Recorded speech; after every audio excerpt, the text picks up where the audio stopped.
Hello, আসসালামু আলাইকুম। আজকে আমরা দেখব আমরা কিভাবে আমাদের স্কুল লেভেল, কলেজ লেভেল বা ভার্সিটিতে আমরা যখন কোনো অ্যাসাইনমেন্ট করার প্রয়োজন পড়ে আমরা সেই অ্যাসাইনমেন্টগুলো কিভাবে মাইক্রোসফট ওয়ার্ডের মাধ্যমে নিজেরাই করে সাবমিট করতে পারি। ওকে, সো এই ব্যাপারটা অ্যাকচুয়ালি আমাদের না জানার কারণে হয়তো অনেকের কাছে অনেক কঠিন মনে হয়, বাট অ্যাকচুয়ালি মাইক্রোসফট ওয়ার্ডের অনেক কিছু না জানলেও আমরা ইজিলি একটা অ্যাসাইনমেন্ট তৈরি করতে পারি আমরা জাস্ট কিছু বেসিক জিনিস জানার মাধ্যমেই। ওকে, তো চলেন আমরা আজকে এই ব্যাপারগুলাই দেখি খুবই শর্ট টাইমের মধ্যে। আমরা যখন মাইক্রোসফট ওয়ার্ডটা ওপেন করব আমাদের এইরকম একটা ইন্টারফেস চলে আসবে। আমাদের কি নিতে হবে? একটা ব্ল্যাঙ্ক ডকুমেন্ট। এই যেখান থেকে ব্ল্যাঙ্ক ডকুমেন্টে যেতে হবে। সো ম্যাক্সিমাম টাইমে যেটা দেখা যায় আমাদের অ্যাসাইনমেন্টগুলো সফট কপি জমা দেয়া লাগে, অথবা অনেক সময় সফট কপির পাশাপাশি প্রিন্টেড কপিও জমা দিতে হয়। সো প্রথমত আমাদের যে পেজটা সেটা সেট আপ করতে হবে। সো এটার জন্য আমরা কোথায় যাব? এই যে লেআউট আছে, পেজ লেআউট, এই লেআউটে ক্লিক করলে পেজের সাইজ। সো নর্মালি আমরা যখন প্রিন্ট আউট করি আমরা A4 সাইজে প্রিন্ট আউট করি। সো যদি একদমই কোনো রিকোয়ারমেন্ট থাকে, let's say legal size, letter size, তখন আমরা আমাদের প্রয়োজন অনুযায়ী সিলেক্ট করব। আপাতত আমি A4 সাইজে সিলেক্ট করলাম। এই যে এখন আমার যে পেজটা, এটা হলো একটা A4 পেজের সাইজ। ওকে, এবার দেখেন আমরা যখন এখানে লেখা শুরু করব, আমরা যখন এখান থেকে লেখা শুরু করব, দেখেন লেখাগুলা অনেকটা স্পেস পরে থেকে শুরু হচ্ছে না? বাম দিক থেকে যদি আমি চিন্তা করি, বাম দিকে অনেকটা গ্যাপ আছে। সো এই গ্যাপটাকে আমরা বলি মার্জিন। এই যে এখানে মার্জিন আছে না, এই মার্জিনটা আমরা আমাদের ইচ্ছা মতো নিতে পারি। আমরা ন্যারো দিতে পারি, মডারেট দিতে পারি, মিরর দিতে পারি, অফিস 2003 ডিফল্ট, আরও অনেকগুলো আছে। তবে নর্মালি আমরা মডারেট রেখেই আমরা অ্যাসাইনমেন্টগুলো করব। সো লেটস সে আমাদের মার্জিনটা হচ্ছে মডারেট। সো মডারেট রাখার পরে এটা আমরা মুছে দিলাম একদম। চলেন আমরা প্রথমে দেখি আমরা একটা অ্যাসাইনমেন্টের কাভার পেজ কিভাবে বানাতে পারি ওয়ার্ড ব্যবহার করে। ঠিক আছে, সো অ্যাসাইনমেন্টের কাভার পেজে বেসিক্যালি কি থাকে? আমাদের নাম থাকে, হয়তো আইডি থাকে, ডিপার্টমেন্ট থাকে, ব্যাচ থাকতে পারে, কোর্সের কোড থাকতে পারে, টিপিক্যালি যেরকম থাকে আর কি। আবার অনেক সময় ভার্সিটির নাম লেখা থাকতে পারে, ভার্সিটির লোগো থাকতে পারে। তো চলেন আমরা একটা ডেমো হিসেবে একটা কাভার পেজ বানিয়ে দেখাই। লেটস সে আমরা কাভার পেজে প্রথমে একটা লোগো দিব। সো আমি যদি জাস্ট ওয়েবসাইট থেকে একটা লোগো নিয়ে আসি, লেটস সে আমি যদি বুটেক্সের লোগোটা আনতে চাই, ব্যাকগ্রাউন্ড ছাড়া যেসব লোগো পাওয়া যায় সেগুলো আমরা নিব। কারণ ব্যাকগ্রাউন্ড থাকলে যেটা দেখা যাবে আমাদের পেজে, যখন আমরা আমার লোগোটা পেস্ট করব তখন সেটার ব্যাকগ্রাউন্ডটা সহ দেখা যাবে, যেটা আমরা চাই না। সো আমরা চাই যে আমাদের অ্যাসাইনমেন্ট একদম সুন্দর হোক। লেটস সে আমার লোগো ধরেন এইটা, ঠিক আছে। এটা জাস্ট আমি যদি কপি ইমেজ করি, কপি ইমেজ করার পরে আমি ওয়ার্ডে গেলাম, ওয়ার্ডে যে আমি জাস্ট Ctrl+V চাপলে এই যে আমার লোগোটা চলে আসছে। আমার লোগো তো এত বড় লাগবে না, আমি এটাকে জাস্ট টান দিয়ে একটু ছোট করে নিচ্ছি। এখন দেখেন লোগোটা কিন্তু এক পাশে চলে আসলো না, আমি চাই লোগোটাকে মাঝখানে নিতে। সো আমি যেটা করবো, লোগোটাতে ক্লিক করলাম, ক্লিক করার পরে আমি যদি হোমে যাই, হোম থেকে দেখেন এই যে এখানে অ্যালাইনমেন্টের অনেকগুলো অপশন আছে। আমি জাস্ট এই যে এখানে ক্লিক করলে সেন্টারে চলে যাবে। ওকে, তারপরে আমরা অবশ্যই ভার্সিটির নাম লিখবো নিচে, বাংলাদেশ ইউনিভার্সিটি অফ টেক্সটাইলস।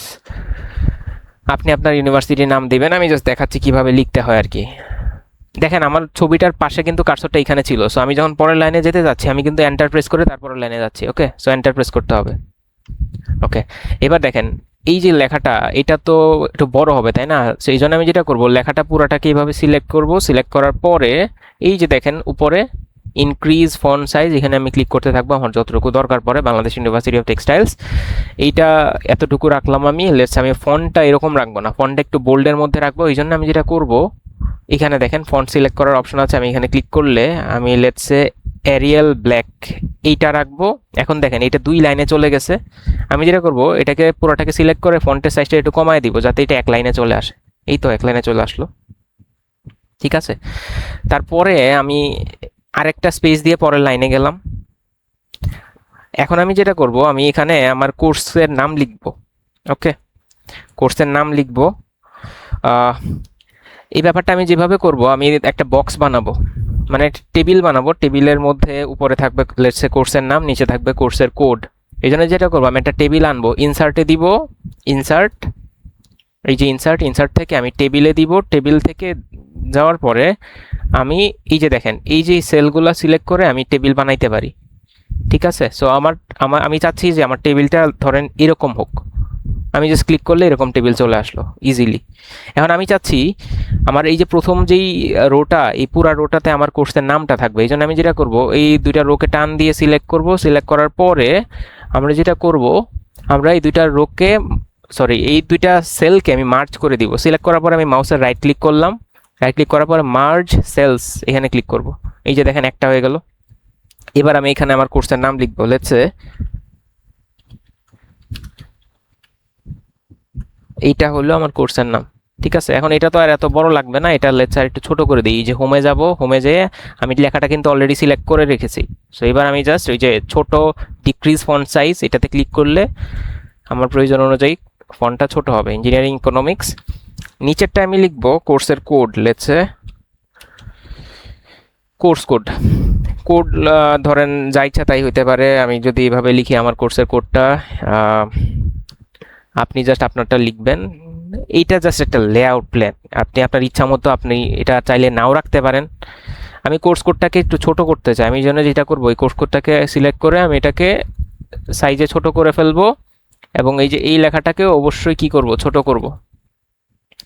এখন দেখেন এইটুকু ঠিক আছে, বোল্ড, এটাও বোল্ড রাখা যায়, বাট এই যে এই ব্যাপারটা, এটার ফন্টটা আসলে এত বোল্ড রাখাটা নট নেসেসারি, বা সব কিছু বোল্ড রাখাটা মোটেও ভালো দেখাবে না। এই জন্য আমি যেটা করবো, এটাকে আমরা আমাদের টিপিক্যাল যেই ফন্টটা প্রফেশনালি আমরা যেই ফন্টটা ইউজ করি নর্মালি অ্যাসাইনমেন্ট করার সময়, টাইমস নিউ রোমান, আমি জাস্ট টাইমস নিউ রোমান লিখবো, যেখানে আমি ফন্ট চুজ করতে পারি সেখানে এটা লেখার পরে অটোমেটিক চলে আসবে, এবং আমি এন্টার প্রেস করলেই এই যে দেখেন আমার কোডটা টাইমস নিউ রোমানে চলে গেছে। এবং কোর্স কোডটা আমি চাইলে এখান থেকে সিলেক্ট করে এই যে বোল্ড করে দিতে পারি, বি বি মানে বোল্ড। ওকে, এই তো, এই তো। তাহলে মোটামুটি আমার এই যে কাভার পেজের এই দুইটা জিনিস ডান। তারপরে আমরা কি লিখি নর্মালি, অ্যাসাইনমেন্ট, অ্যাসাইনমেন্ট যেহেতু আমরা লিখতে পারি যে ASSIGN অ্যাসাইনমেন্ট সাবমিশন, এটা লিখতে পারি। এবং এটা যেহেতু আমাদের অ্যাসাইনমেন্ট, এই যে এই লেখাটাকে আমরা একটু চাইলে পিছনে একটা ব্যাকগ্রাউন্ড দিয়ে দিতে পারি, যাতে মনে হয় যে এটা একটা অ্যাসাইনমেন্ট, বা এই লেখাটা হাইলাইটেড হয়। ওকে, এই জন্য আমি যেটা করব, মাউসের কার্সরটা এই লাইন বরাবরই রাখবো, রাখার পরে এই যে দেখেন উপরে শেডিং, শেডিং নামে একটা অপশন আছে, আমি এটাতে ক্লিক করব। এই যে অ্যারো বাটনটায় শেডিংয়ের পাশে একটা বাকেট আছে, বাকেটের পাশে অ্যারোটাতে ক্লিক করে আমি একটা হালকা কালার দিব। এই যে দেখেন এখান থেকে আমি ইচ্ছা মতো কালার সিলেক্ট করতে পারি, বাট আমার বুটেক্সের লোগো যেহেতু লাল, আমি লালের মধ্যে জাস্ট হালকা একটা কালার সিলেক্ট করব। কোনটা দেওয়া যায়, কোনটা দেওয়া যায়, এই যে মোর কালারে যাব আমি, মোর কালার থেকে ধরেন এই যে লালের মধ্যে আমি হালকা কালার কোনটা পাই, এইটা, এইটা দেখেন আমি যেটা সিলেক্ট করেছি এটা কিছুটা লাল, স্লাইটলি রেড। সো আমি এটা ওকে করে দিলাম, এই যে হয়ে গেল একটা ব্যাকগ্রাউন্ড অ্যাসাইনমেন্ট সাবমিশন। তারপর আমি যদি এন্টার প্রেস করি, এবার দেখেন এবার কিন্তু আমার এই রেড রেড যেই ব্যাকগ্রাউন্ডটা ছিল অ্যাসাইনমেন্ট সাবমিশনের নিচে, এটা কিন্তু আমি চাই না, আর আমি শুধু চাই যে এই লাইনটুকুতেই থাকুক। এই জন্য আমি যেটা করব, এই যে এই যেখানে আমার মাউসের কার্সরটা আছে না, এখানে আমি জাস্ট মাউসের যে লেফট বাটনটা এটাকে সিলেক্ট করে এটাকে চাপ দিয়ে টান দিব, টান দিলে দেখবেন এই যে এই লাইনটা এটা সিলেক্ট হয়েছে। তারপর আমি যেটা করবো, আবার এই যে বাকেটে যাব, বাকেটে যেয়ে আমি নো কালার করে দিব। নো কালার করে দিলে আমার এখানে যে কালারটা চলে এসেছিল সেটা চলে যাবে। ওকে, এবার মনে করেন আমি এখানে লিখতে চাই আমার ইনফরমেশন, যে কে সাবমিট করেছে। সো সাবমিটেড বাই এটা আমি এক লাইনে লিখে ফেললাম। লেটস সে আমি এটার স্পেসটাকে আর একটু কমাই দিতে চাই, এই জন্য যেটা করবো, এখানে কার্সরটা এনে আমি কিবোর্ডের ব্যাক স্পেস চাপবো। আচ্ছা, আমি এন্টার প্রেস করে স্পেসিংটা এইটুকুই রাখি, এখানেই থাকুক। এখন দেখেন এই লেখাটা কিন্তু এক পাশে চলে আসে, এটা যদি মাঝখানে নিতে চাই আমি কি করবো জানেন, এটাকে সিলেক্ট করব, সিলেক্ট করে মাউসের রাইট ক্লিক করব, রাইট ক্লিক করে এখান থেকে আমরা অ্যালাইনমেন্টটা পাবো না, আমরা এটাকে সিলেক্ট করে আমরা ওই যে উপরে দেখেন অ্যালাইনমেন্ট চেঞ্জ করার জন্য এই যে সেন্টারে দিয়ে দিব সাবমিটেড বাই। মানে এটা চাচ্ছি আমি আর একটু ছোট থাকুক, আমি এটাকে একটু ছোট করলাম। এবার আমি এন্টার প্রেস করব, নতুন একটা লাইনে চলে গেলাম আমি। এখন আমি চাচ্ছি এই যে এখানে আমি আমার ডিটেলগুলো অ্যাড করব, এটা একটা টেবিলে থাকুক। তো আমি আবার সুন্দর মতো একটা টেবিল নিয়ে আসবো, কোথা থেকে, ইনসার্ট থেকে। থেকে আমি যদি টেবিলে যাই, টেবিল থেকে আমি ধরেন আমার এক পাশের নামগুলা থাকবে, তারপরে নাম, আইডি, ডিপার্টমেন্ট, ব্যাচ এগুলো থাকবে, আর এই পাশে আমি আমার নাম, আইডি, ডিপার্টমেন্ট, ব্যাচগুলো লিখবো। ওকে, তো আমি আমার জাস্ট এরকম একটা টেবিল হইলেই এনাফ। আমি লেটসে আমার ম্যাক্সিমাম ধরেন 4টা ইনফরমেশন দিব, এই জন্য 4টা নিলাম। ওকে, সো এইখানে আমি আমার নাম লিখবো, তারপরে লিখবো হচ্ছে আমার ধরেন আইডি লিখবো, তারপরে ধরেন আমি ডিপার্টমেন্ট লিখবো, তারপরে ধরেন আমি আমার ব্যাচ লিখব। ঠিক আছে, সো এগুলা আমি চাচ্ছি এখন বাম দিক থেকে শুরু হোক। এই জন্য যেটা করব, আমি এই যে এই টেবিলের সবগুলা এলিমেন্টকে আমি প্রথম সেল থেকে ধরে মাউসের লেফট ক্লিক করে আমি টান দিয়ে নিচ পর্যন্ত আসবো, সবগুলা সিলেক্ট হইলো। এবার যেটা করব, আমি হোমে যাব, হোম থেকে এই যে লেফট অ্যালাইনমেন্ট এটাতে ক্লিক করব, সবগুলো লেফটে চলে গেল। ওকে, এবার আমি চাচ্ছি এই লেখাগুলো একটু ছোট হোক, এগুলো তো এত বড় ভালো দেখাচ্ছে না। এই জন্য আমি ওই যে ডিক্রিজ ফন্ট সাইজ স্মল এ এর মতো দেখতে যে উপরে, এটাতে আমি ক্লিক করতে থাকবো। এই তো, এই তো, এইটুকু থাকো। এবারে আমি আমার নাম লিখবো, এখানে আমি আমার নাম লিখবো। লেটস আমি সব কিছু ফিল আপ করে দেখাচ্ছি, এটা জাস্ট ফর এক্সাম্পল। এখানে নাম লিখবেন। এখন কথা হইলো, আমি যেহেতু অলরেডি ফন্টটা এইরকম বোল্ড সিলেক্ট করে রেখেছি, এই জন্য আমার ফন্টটা এরকমই আসবে। সমস্যা নাই, আমি আগে সবগুলো ফিল আপ করে ফেলি। সবগুলো ফিল আপ করার পরে আমরা চাইলে একসাথে ফন্টগুলো চেঞ্জ করতে পারবো। তারপরে লেটসে আমি ডিপার্টমেন্ট দিয়ে দিলাম। এগুলো লেখার পরে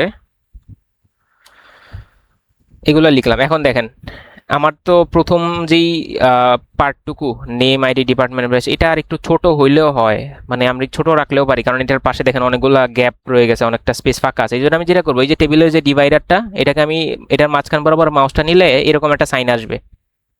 সো এটাকে আমি ক্লিক করে আমি টান দিয়ে এই পাশে নিয়ে আসবো, এটাকে আমি ইচ্ছা মতো নাড়াচাড়া করতে পারি, এই পাশে নিয়ে আসবো। তখন দেখা যাবে আমার এই যে এই পাশের যে এলিমেন্টগুলো ছিল এগুলোর জন্য একটা বড় স্পেস চলে আসবে। ঠিক আছে, এখন আমি যেটা করব, এখানের যে ফন্টগুলো এগুলো তো আমি এরকম বোল্ড চাই না, আমি চাই একদম নর্মালি টাইমস নিউ রোমান হোক। এই জন্য আমি যেটা করব, এই সবগুলোকে এইভাবে ক্লিক করে টান দিয়ে সিলেক্ট করব, মানে মাউসের লেফট ক্লিক করে টান দিয়ে সবটাকে সিলেক্ট করার পরে এই যে হোমে যায় আমি কি করব, এখানে জাস্ট টাইমস নিউ রোমান লিখে দিব, টাইমস নিউ রোমান। এই তো, এই তো। এখন এটা যাচ্ছে আমি একটু ছোট হোক, আমি জাস্ট ওই যে ডিক্রিজ ফন্ট সাইজ থেকে ছোট করে ফেললাম, এবং আমি চাচ্ছি এই লেখাগুলা একটু বাম দিক থেকে আসুক। তো আমি সবগুলাকে সিলেক্ট করলাম, সিলেক্ট করে এই যে অ্যালাইনমেন্টটা বাম দিক করে দিলাম। এখন দেখেন আমার টেবিলটা আসলে এত ওয়াইড আমি চাচ্ছি না, এই জন্য আমি যেটা করব, এই যে এই পাশে যে ফাঁকা স্পেসটা এটা কমানোর জন্য আমি মাউসের যে পয়েন্টারটা এটাকে আমি এখানে নিয়ে রাখবো। রাখলে দেখেন মাউসের যে পয়েন্টারটা এটা চেঞ্জ হয়ে যাবে, একটা প্যারালাল লাইনের মতো চলে আসে। এখন আমি এটাকে টান দিয়ে ইচ্ছা মতো কমাইতে পারি। ওকে, আমি এইটুকু রাখলাম ধরেন, বা একটু ছোট করলাম।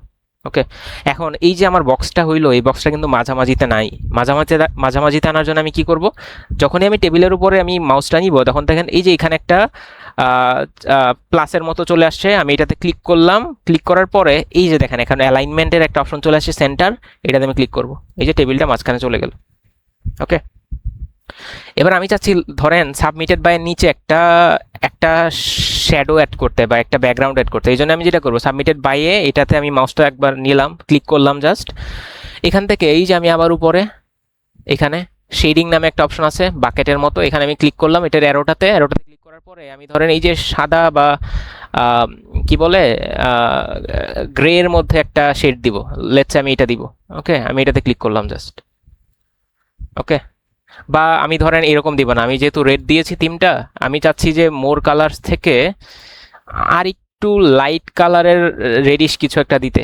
ওকে, আমি যেটা করবো, ওই যে রেডে যাব, রেড এদিকে, তারপরে রেডের যে অপাসিটিটা এটা আমরা এখান থেকে কন্ট্রোল করতে পারি, একদম উপরের দিকে যাব যাতে এটা আরও একটু লাইট হয়। ধরেন এই যে এখানে যে কালারটা দেখা যাচ্ছে এটি অনেকটা লাইট, আমি জাস্ট ওকেতে প্রেস করব। এই যে দেখেন সাবমিটেড বাই চলে আসছে।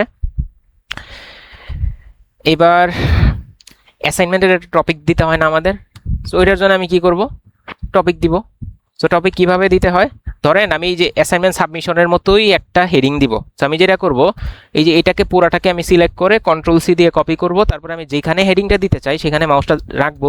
মাউসটা রাখার পরে আমি এখানে জাস্ট কন্ট্রোল ভি দিব। এখন এই যে লেখাটা আমারটা কিন্তু উপরেরটার মতোই হুবহু একটা কপি, আর আমি এটাকে চেঞ্জ করে আমি জাস্ট এখানে লিখে দেবো অ্যাসাইনমেন্ট টপিক, TOPIC টপিক। এখন এটাকে আমি আর একটু ছোট করতে চাই, অবশ্যই পুরোটাকে সিলেক্ট করে আমি এটাকে ধরেন ছোট করে ফেললাম। নিচে এখন আমি আমার টপিকটা লিখে দিব। ধরেন কি টপিক দেওয়া যায়, চ্যাট জিপিটিতে আমি আই থিঙ্ক একটা রেখে দিয়েছি। লেটসে আমার টপিকটা হইল ধরেন ইকোনমিক সিস্টেম অফ বাংলাদেশ। তো আমি এটাকে সিলেক্ট করলাম, এখান থেকে Ctrl+C দিলাম, কপি হইলো। আমি ওয়ার্ডে গেলাম, ওয়ার্ডে যেয়ে Ctrl+V করলাম, ইকোনমিক সিস্টেম অফ বাংলাদেশ চলে আসলো। কিন্তু এই লেখাটাকে আমি চাই কেমন, টাইমস নিউ রোমানে। ওকে, এবার আমি টাইমস নিউ রোমানে দিলাম, ওই যে উপরে যেখানে আমি ফন্ট সিলেক্ট করতে পারি, এখানে টাইমস লিখলেই টাইমস নিউ রোমানটা চলে আসবে। এবার আমি এন্টারে প্রেস করলেই এই যে আমার যে লেখাটা সেটা টাইমস নিউ রোমানে চলে আসলো। এবং এটাকে পুরাটাকে আমি সিলেক্ট করে আমি এটাকে একটু যদি বড় করতে চাই, আমি এটাকে সিলেক্ট করব মাউস দিয়ে টেনে, তারপরে ওই যে যেখানে আমি সাইজটা বড় করতে পারি ফন্ট সাইজ, এখানে আমি ক্লিক করতে থাকবো, ইকোনমিক সিস্টেম অফ বাংলাদেশ।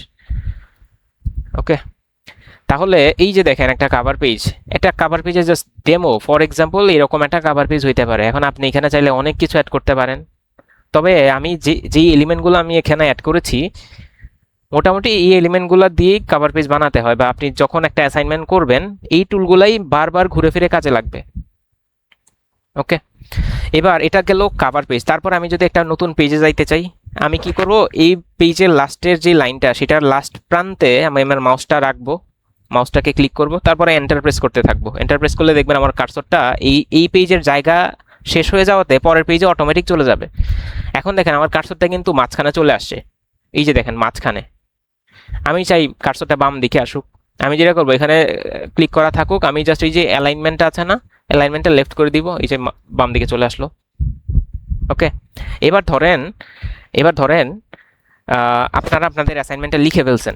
ওকে, এবং অ্যাসাইনমেন্টটা আপনি তো অবশ্যই হাতে লিখবেন, আপনি তো চ্যাট জিপিটি থেকে ডিরেক্ট কপি পেস্ট করবেন না। আমি জাস্ট আপনাকে দেখানোর জন্যে এই লেখাটা জাস্ট ধরেন কপি পেস্ট করব। ওকে, সো ধরেন এইটা হচ্ছে আপনার অ্যাসাইনমেন্ট। আমি অবশ্যই বলতেছি এটা জাস্ট ফর এক্সাম্পল, আপনারা আপনাদের অ্যাসাইনমেন্ট নিজেদের মতো করে লিখবেন। এখানে আপনি এই যে আপনার অ্যাসাইনমেন্ট লিখতে পারেন। ধরেন এখানে আপনি অ্যাসাইনমেন্টের টাইটেল দিতে চান, টাইটেলটা কীরকম হবে, একটু বোল্ড টাইপের হবে, ধরেন টাইমস নিউ রোমানিয়ে রাখবেন টাইটেলটা। তাহলে আমি যেটা করবো, এই যে অ্যাসাইনমেন্টের টপিকটা Ctrl+C দিয়ে কপি করলাম, এইখানে যে Ctrl+V দিয়ে পেস্ট করে ফেললাম। এবার এই টাইটেলটা তো বোল্ড হয় তাই না, আমি এটাকে পুরোটাকে সিলেক্ট করে এই যে এখানে বোল্ডের একটা অপশন আছে, অথবা আমি কিবোর্ডের Ctrl+B যদি চাপি তাহলে এটা বোল্ড হয়ে যাবে। ওকে, এবার এটাকে আমি পুরাটাকে সিলেক্ট করে আরেকটু যদি বড় করতে চাই, তাহলে ওই যে ইনক্রিজ ফন্ট সাইজ এটাতে আমি যদি ক্লিক করতে থাকি এটা বড় হবে। আর একটু ছোট করি, নাহলে 2 লাইনে চলে যায়। কারণ এটার নিচে আমি একটা আন্ডারলাইন দিতে চাই, এই জন্য আমি কি করব, এটাকে পুরোটাকে সিলেক্ট করে Ctrl+U দিতে পারি, অথবা এখানে দেখেন এই যে ইউ এর নিচে একটা আন্ডারলাইন চলে আসছে না, এটাতে ক্লিক করলে আন্ডারলাইন চলে আসবে।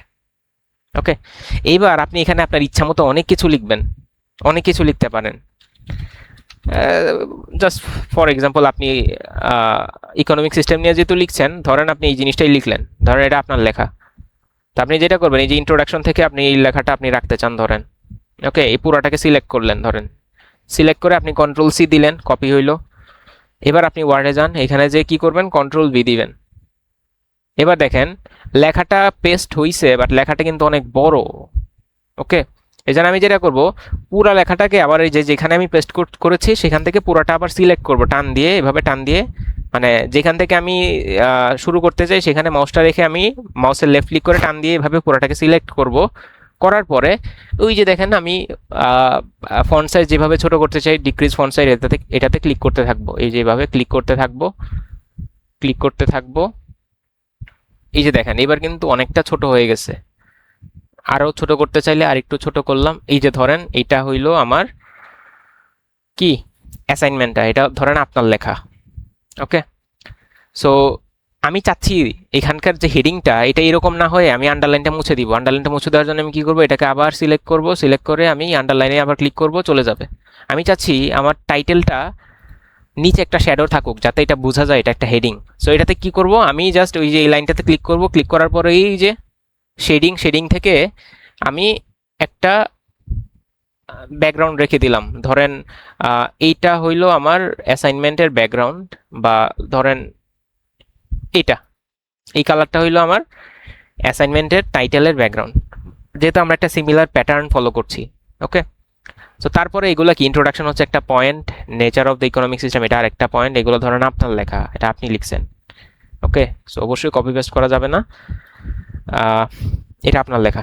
সো ইন্ট্রোডাকশনটায় ধরেন আপনি অন্য একটা কালারে আপনি একটা ব্যাকগ্রাউন্ড দিতে চান, তো ইন্ট্রোডাকশনে ক্লিক করার পরে আপনি এই যে এখান থেকে আবার শেডিংয়ে যাবেন, শেডিং থেকে ধরেন আপনি এই যে একটু হালকা গ্রে কালারের একটা শেডিং দিলেন এটা। সো একইভাবে আপনি এই যে যতগুলা টাইটেল আছে সবগুলার নিচে এইভাবে ক্লিক করে করে আপনি এই যে শেডিংটাতে ক্লিক করবেন, তাহলে একটা শেডিং চলে আসবে।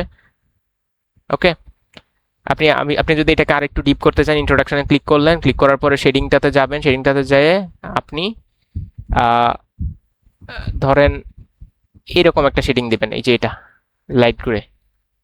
সো সবগুলাতে এইরকম দিয়ে দিবেন, nature of the economic system এটাতে দিয়ে দিবেন, তারপরে ধরেন মেজর সেক্টরস এটাতে দিলেন, তারপরে let's say role of government in economy এটাতে দিলেন, মানে আপনার যতগুলা হেডিং আছে আপনি সবগুলাতে এইভাবে দিবেন। ওকে, সো এখন দেখেন ইন্ট্রোডাকশনের পরে নেচার অফ দ্য ইকোনমিক সিস্টেমে গ্যাপটা অনেকটা কম, আমি চাইছি একটু গ্যাপটা হোক, তাহলে আমি যেটা করবো ইনভেস্টমেন্টের লাস্টে মাউসটাকে রাখবো, রেখে আমি এন্টার প্রেস করবো, অনেকটা গ্যাপ হয়ে গেছে। তারপরে নেচার অফ ইকোনমিক সিস্টেমের পরের পয়েন্ট কোনটা, major sectors of the economy, এটার উপরে আমি জাস্ট মাউসটা রাখবো, রাখার পরে আমি এন্টারে ক্লিক করব, এই যে আর একটু গ্যাপ হয়ে গেছে, এভাবে আমি গ্যাপগুলো রাখতে পারি। ওকে, সো বেসিক্যালি এই যে এটা ছিল আমার একটা কাভার পেজ। কাভার পেজের পরে আমি জাস্ট একটা ডেমো হিসাবে দেখাচ্ছি কিভাবে আপনি আপনার অ্যাসাইনমেন্টটা এখানে রাখতে পারেন।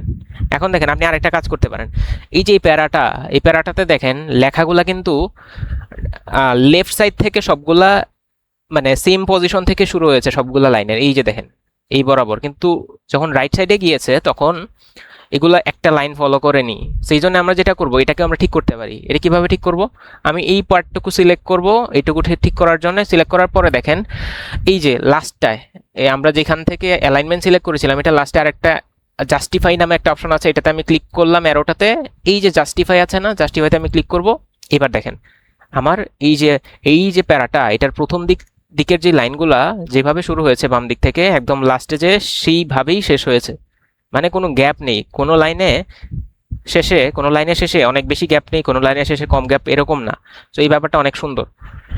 আবার ধরেন আমি যদি অন্য একটা প্যারাতে যাই, ধরেন এই যে কনক্লুশনটায় দেখেন লেফট সাইডে যেই দিক থেকে শুরু হয়েছে রাইট সাইডে যে কিন্তু এগুলো আর ঠিক নেই। তো আমি যদি এটা ঠিক করতে চাই, আমি এটাকে সিলেক্ট করব, সিলেক্ট করে ওই যে উপরে জাস্টিফাইয়ের অ্যারোটাতে ক্লিক করে জাস্টিফাই করে দিব, এই তো জাস্টিফাই হয়ে গেল। এভাবে আমরা এই ব্যাপারটাকেও ঠিক করতে পারি। বেসিক কথাবার্তাগুলো আমি অলরেডি বলে ফেলেছি। এখন অনেক সময় যেটা করা লাগে আমাদের, আমার অ্যাসাইনমেন্টে ছবি অ্যাড করা লাগে। ধরেন আপনি অনলাইন থেকে একটা গ্রাফ অ্যাড করবেন, এটা কি যেন অ্যাসাইনমেন্টের topic, economic system of Bangladesh. Okay, আপনি ধরেন গুগলে সার্চ করলেন বিডি ইকোনমিক গ্রাফ, ধরেন আপনি GDP growth rate, real GDP growth rate, এইটা আপনি অ্যাড করতে চান আপনার কিসে, আপনার হচ্ছে অ্যাসাইনমেন্টে ওয়ার্ডে। তো আপনি যেটা করবেন, এই ছবিটাকে রাইট ক্লিক করে কপি করেন, কপি ইমেজ। এবার আপনি ওয়ার্ডে যান, আপনি কোথায় রাখতে চান এটাকে, ধরেন আপনি ইন্ট্রোডাকশনের পরে এই গ্রাফটা দিতে চান। তো আপনি যেটা করবেন, ইন্ট্রোডাকশনের পরে এই যে এই পজিশনটা আসলেন, এন্টার প্রেস করে আসলেন, আসার পর আপনি জাস্ট ওই যে আগে তো অলরেডি এখানে কপি করে ফেলেছেন তাই না, এখানে এই যে মাউসের রাইট ক্লিক করলে কপি ইমেজ করে ফেলেছেন। এবারে এসে এখানে জাস্ট মাউসটা রেখে আপনি কন্ট্রোল ভি করেন, এই যে গ্রাফটা চলে আসলো। এই যে এখানে যে স্পেসটা, এটা কমানোর জন্য কি করবেন, এই যে স্পেসটাতে কিন্তু অনেকটা। সো আপনি যেইখানে স্পেস আছে সেখানে মাউসটা রাখলেন, রাখার পরে আপনি যদি ব্যাক স্পেস চাপতে থাকেন, স্পেসটা কিন্তু কমে যাবে। আবার এন্টার প্রেস করলে স্পেসটা বাড়তে থাকবে। সো ব্যাক স্পেস করে আপনি স্পেসটা কমায় ফেলতে পারেন। ওকে, আবার এই যে ছবিটা আপনি যদি চান এই ছবিটা একটু ছোট থাকুক, তো আপনি জাস্ট কি করবেন, এই ছবিটাতে মাউসটা রেখে ক্লিক করবেন, লেফট ক্লিক করার পরে এই যে কর্নারগুলো দেখা যাচ্ছে, কর্নারগুলোতে যেয়ে আপনি জাস্ট চাপ দিয়ে এটাকে জুম আউট জুম ইন করতে পারেন। লেটস সে এরকম থাকবে ছবিটা, এরকম ছোট করলাম। কিন্তু দেখেন এবার ছবিটা লেফট সাইডে চলে আসছে না, আমি চাই ছবিটা ছোট থাকুক এবং মাঝখানে থাকুক। তো আমি যেটা করব, ছবিটাতে ক্লিক করব, ক্লিক করার পরে ওই যে আবার অ্যালাইনমেন্টে যাব, অ্যালাইনমেন্টে যেয়ে সেন্টার করে দিব, এই যে ছবিটা সেন্টারে চলে আসলো, বুঝতে পারছেন? এইভাবে আমরা বেসিক্যালি একটা অ্যাসাইনমেন্টে কি থাকে, যেসব এলিমেন্ট থাকতে পারে আমরা সবই দেখিয়ে ফেলেছি অলমোস্ট। আপনি আপনার ইচ্ছা মতো ছবি অ্যাড করতে পারেন, টাইটেলগুলো কিভাবে দিতে হয়, কিভাবে কি থাকা উচিত থাকতে পারে, এটা কমপ্লিটলি ডিপেন্ড করে আপনার উপর, আপনি কোন টপিক নিয়ে অ্যাসাইনমেন্ট লিখছেন সেটার উপর। অনেক সময় আমাদের অ্যাসাইনমেন্টে ম্যাথমেটিক্যাল অনেক ইকুয়েশন টাইপ করতে হয়, সেগুলো একটু কমপ্লেক্স, সেগুলো ইনশাল্লাহ অন্য একটা ভিডিওতে কথা বলবো আমি। বাট ইন জেনারেল আমরা অ্যাসাইনমেন্ট করার জন্য যেসব টুল ইউজ করা দরকার আমাদের মাইক্রোসফট ওয়ার্ডে, সেগুলো নিয়ে আমি কথা বলার চেষ্টা করেছি। এখন দেখেন, এটা ছিল মাইক্রোসফট ওয়ার্ডে করা একটা অ্যাসাইনমেন্ট। আপনি চাইলে আরও সুন্দর সুন্দর অ্যাসাইনমেন্ট করতে পারেন ক্যানভাতে। আমি যদি জাস্ট কিছু ডেমো দেখাই, এই যে দেখেন এই অ্যাসাইনমেন্টটা, এটা কিন্তু আপনি ওয়ার্ডে চাইলেও পারবেন না, বা করতে পারলেও একটু টাফ করাটা। এই যে ব্যাকগ্রাউন্ডটা দেখতে পাচ্ছেন, এই ব্যাকগ্রাউন্ডটা কিন্তু ওয়ার্ডে পসিবল না। আবার এই যে ছবিগুলার যে স্টাইল, এটাও হয়তো ওয়ার্ডে পসিবল না, অনেক কমপ্লেক্স। এই যে টাইটেলের পাশে যে বর্ডারগুলা, যে ব্লকগুলা, তারপরে মানে এই এরকম ডিজাইন আপনি ওয়ার্ডে করাটা একটু টাফ। তারপরে আপনি যদি আরেকটা অ্যাসাইনমেন্ট দেখেন, এটার যে কাভার পেজটা, এটা আপনি চাইলেও মাইক্রোসফট ওয়ার্ডে করতে পারবেন না। এই কাভার পেজটা আলাদা বানাতে হবে ক্যানভাতে অথবা ইলাস্ট্রেটরে, ফটোশপে, আপনি যেটাতেই করেন। করার পরে আপনার আলাদা করে আপনি যে ওয়ার্ডে যে অ্যাসাইনমেন্টটা করবেন এরকমভাবে এটার সাথে এই কাভার পেজটা মার্জ করে দিতে হবে। দুইটা পিডিএফ কিভাবে মার্জ করতে হয় সেটা আমরা ইনশাল্লাহ অন্য কোনো দিন দেখব। তবে মাইক্রোসফট ওয়ার্ডে আমরা কিভাবে একটা অ্যাসাইনমেন্ট করতে পারি, এই ছিল বেসিক কথাবার্তা। আশা করি বুঝতে পেরেছেন। যদি কোনো প্রশ্ন থাকে অবশ্যই জানাতে পারেন। Thank you. আসসালামু আলাইকুম।